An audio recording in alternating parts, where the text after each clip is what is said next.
Oi, meu nome é Márcia, sou artista visual. Meu nome é Lúcia, eu sou ativista e coordenadora de Crioula. E hoje estamos aqui para falar da história das mulheres a partir do trabalho da Márcia. Bora começar?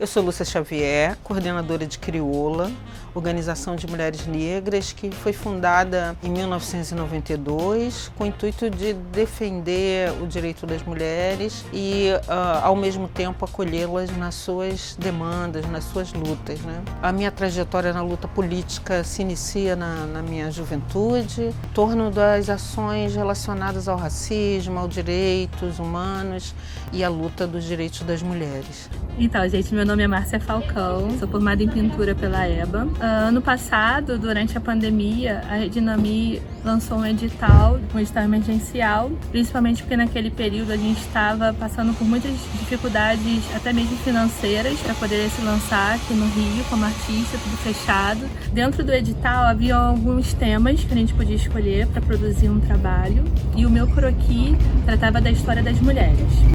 Então, quando a gente fala da história do feminismo no Brasil, a gente fala da história de um grupo de mulheres. Mulheres brancas, classe média, classe alta, que reivindicam direitos e efetivamente esses direitos têm uma dimensão coletiva, né? Vai se espraiar para outros grupos também, mas necessariamente não significa que a luta pelo direito das mulheres começa aí.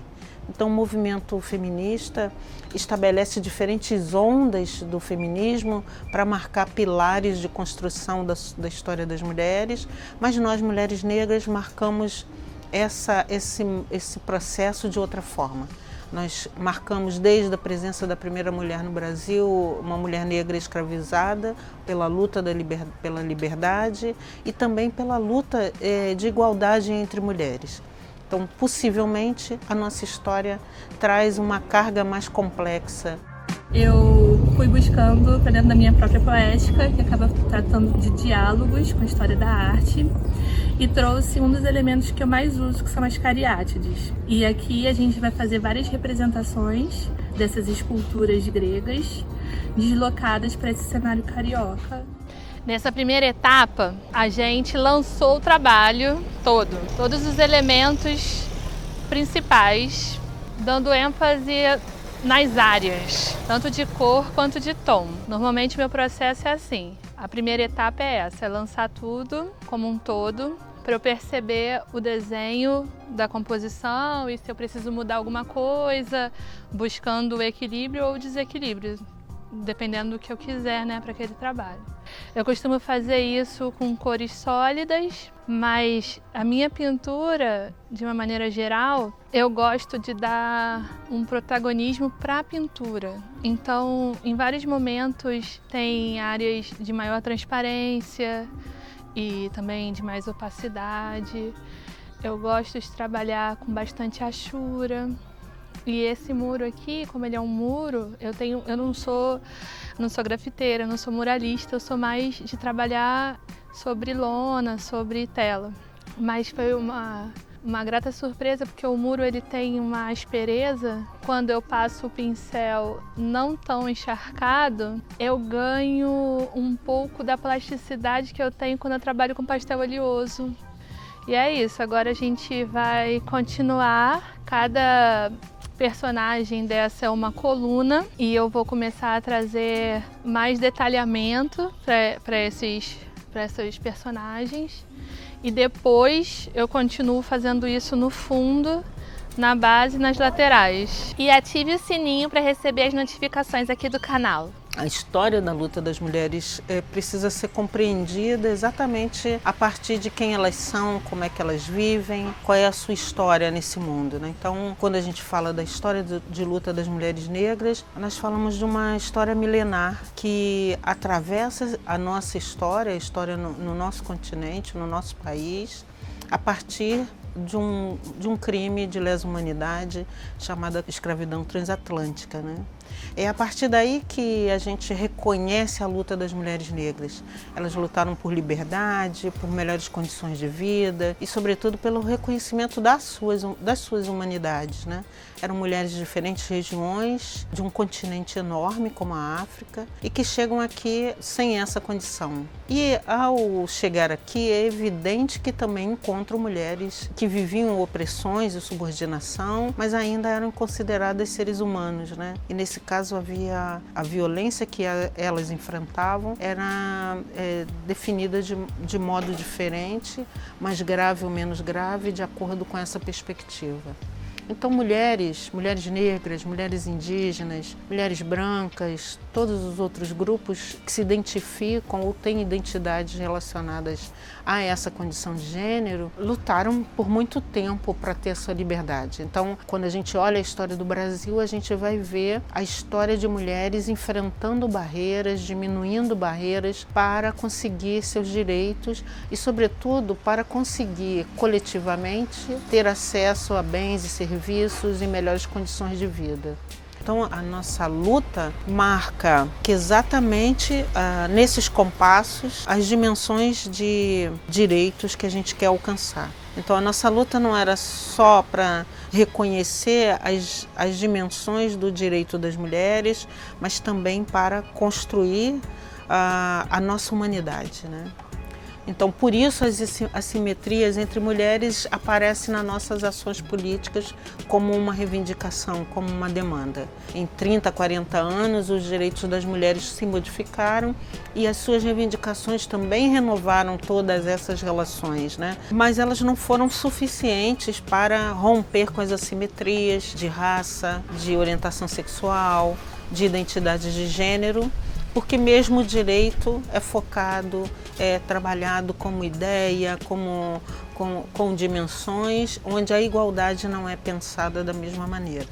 Se a gente tivesse que dizer o quanto avançou o feminismo, nós diríamos que o feminismo ampliou a isonomia entre homens e mulheres, mas quando eu olho as mulheres negras eu digo não foi possível, porque ainda mulheres não perceberam que nós não somos uma única mulher, né? Nós somos diferentes e temos diferentes processos que balizam as nossas condições e os nossos direitos. A Constituição também vai trazer elementos para a gente pensar o significado das distinções de classe. Então, se para algumas mulheres foi possível alcançar mais direitos no campo trabalhista, para as mulheres negras esses direitos ainda não foram todos revigorados, né? E é claro, há sempre uma dinâmica de impulsionamento de direitos mais sofisticados numa sociedade como a nossa, como o direito ao corpo, a autonomia sexual, mas também tem lá aqueles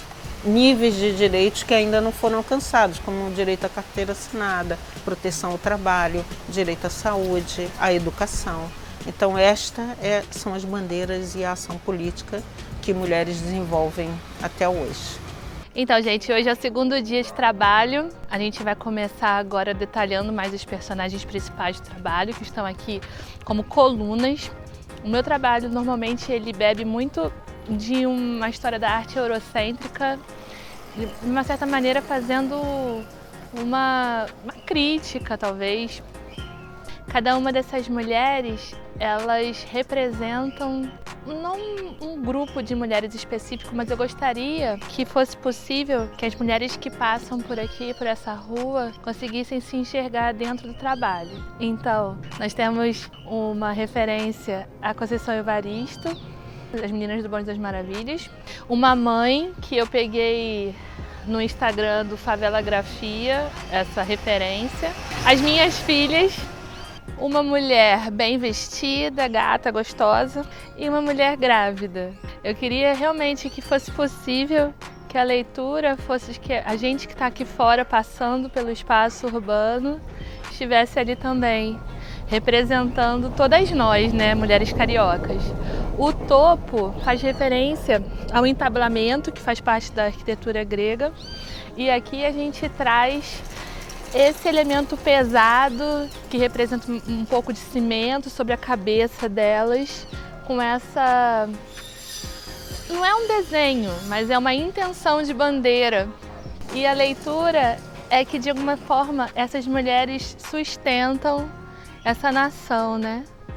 A base, que ainda está em processo também, a minha intenção é que representassem as mulheres que já foram e que suportam essas colunas que sustentam a sociedade brasileira. Se a gente olha mais para episódios recentes, nós vamos ver crescer nessa nova onda que vai debater mais profundamente a autonomia sexual, o direito ao aborto, as identidades. Nós vamos ver crescer um movimento lutando pelo direito de criar seus filhos, de não ter seus filhos assassinados pelo Estado, pelo direito a ter uma maternidade saudável e sem violência. E por outro lado, você também vai ter toda uma movimentação falando das diferentes identidades de gênero que se apresentam nesse contexto, né? Em que pese que elas estão desde o início, elas vão tomar mais fôlego agora, dizendo, peraí, tem também outras formas de viver essa dimensão de gênero feminino e que a gente quer expressar, né? Então, quando a gente olha as ondas do feminismo, a gente olha exatamente o que é uma onda, né? O que é suspenso na sociedade pela capacidade, pelo poder, pela condição de se expressar publicamente. Mas se a gente olha o mar, nós vamos ver que abaixo das ondas há toda uma movimentação que inclusive faz essas ondas serem projetadas, né? Então, eu acho que essa distinção das fases políticas, da luta pelo direito, pela afirmação da autonomia, pela condição de ser mulher, vai sendo revigorada e remexida a partir desse processo, né? Um pouco isso.